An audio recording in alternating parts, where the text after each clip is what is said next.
everyone, this is Pooja Kandpal. Welcome to in my YouTube channel Infinity. So we are going to discuss on question number 2 of exercise 3.2. So question is on comparing the ratios a1 upon a2, b1 upon b2 and c1 upon c2. Find out whether the lines representing the following pair of linear equation intersect at a point are parallel or coincident.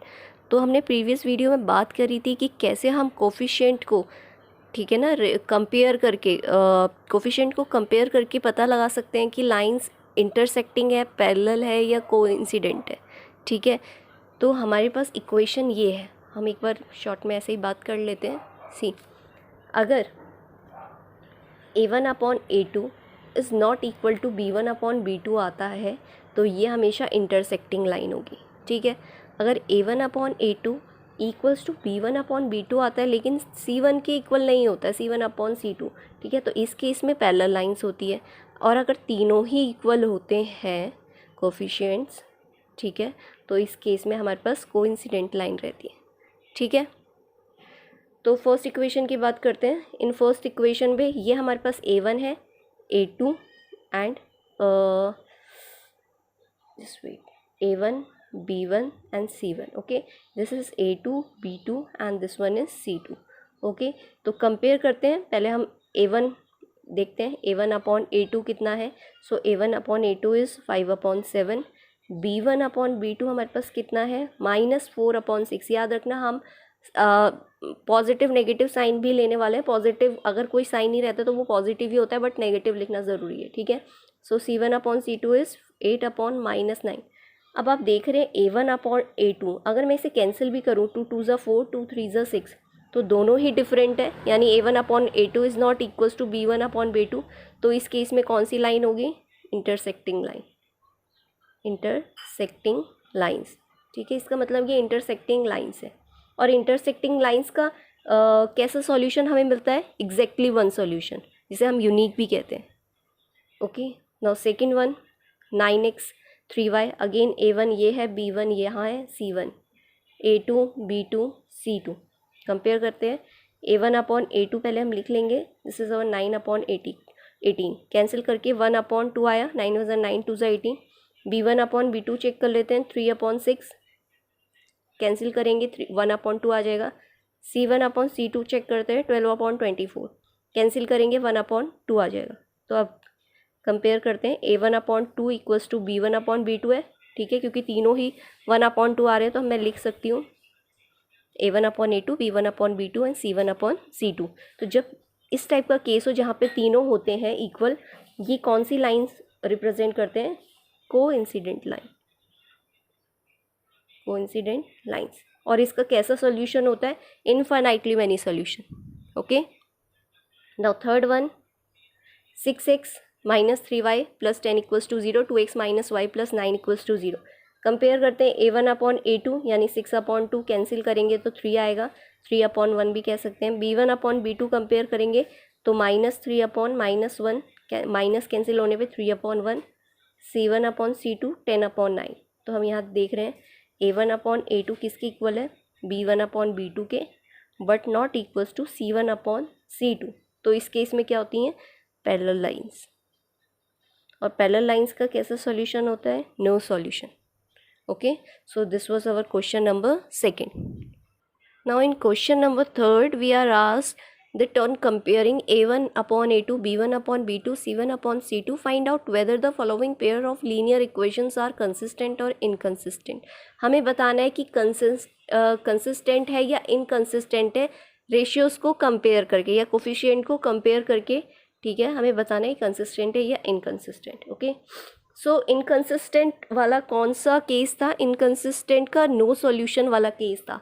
और no solution किस case में आता है, parallel line के case में. और parallel line case कब आता है, जब दो रेशियोज इक्वल होते हैं but not equal to third one, है ना. तो बाकी ये इनकंसिस्टेंट और बाकी बचे दो जो एग्जैक्टली वन सोल्यूशन है और इन्फिनाइटली मैनी सोल्यूशन है, ये दोनों ही कंसिस्टेंट है. और ये किस लाइंस को रिप्रेजेंट करते हैं, किन लाइंस को, इंटरसेक्टिंग को और कोइंसिडेंट को. ठीक है, तो ये आपको ध्यान रखना पड़ेगा. Okay, so this one is a1 b1 c1 a2 b2 c2. तो पहले हमें चेक करना पड़ेगा.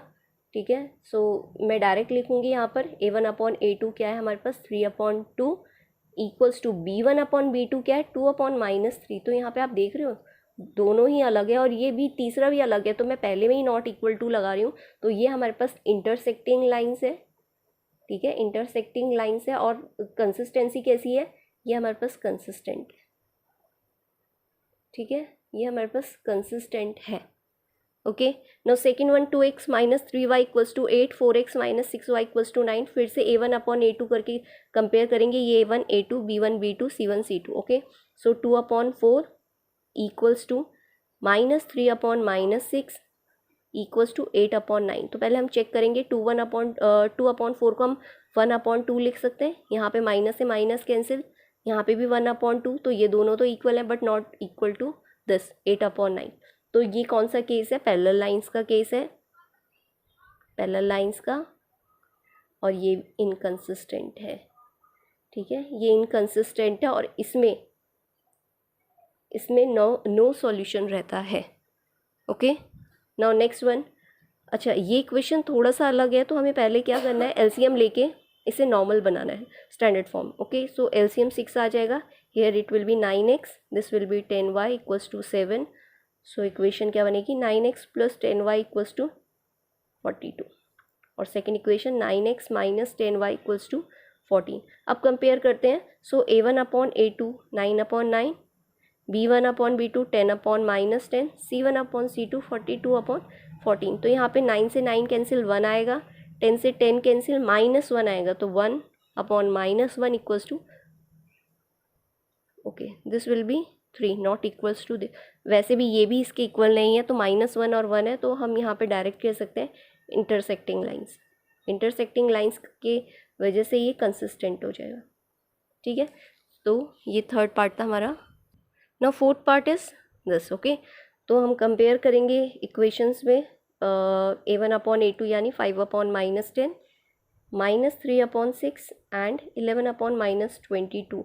तो हम देख रहे हैं, हमने छोटी क्लास में पढ़ा है कि डिनोमिनेटर नेगेटिव नहीं रहना चाहिए। तो अगर हम -1 से मल्टीप्लाई करेंगे न्यूमरेटर और डिनोमिनेटर को, तो ये -5 अपॉन 10 हो जाएगा। Okay, 3 upon 6। अब यहाँ पे भी सेम करेंगे तो -11 अपॉन 22, ठीक है, डिनोमिनेटर पॉजिटिव रहना चाहिए। कैंसिल करेंगे तो -1 upon 2, this will B -1 upon 2 and also this one, ठीक है, तीनों इक्वल है।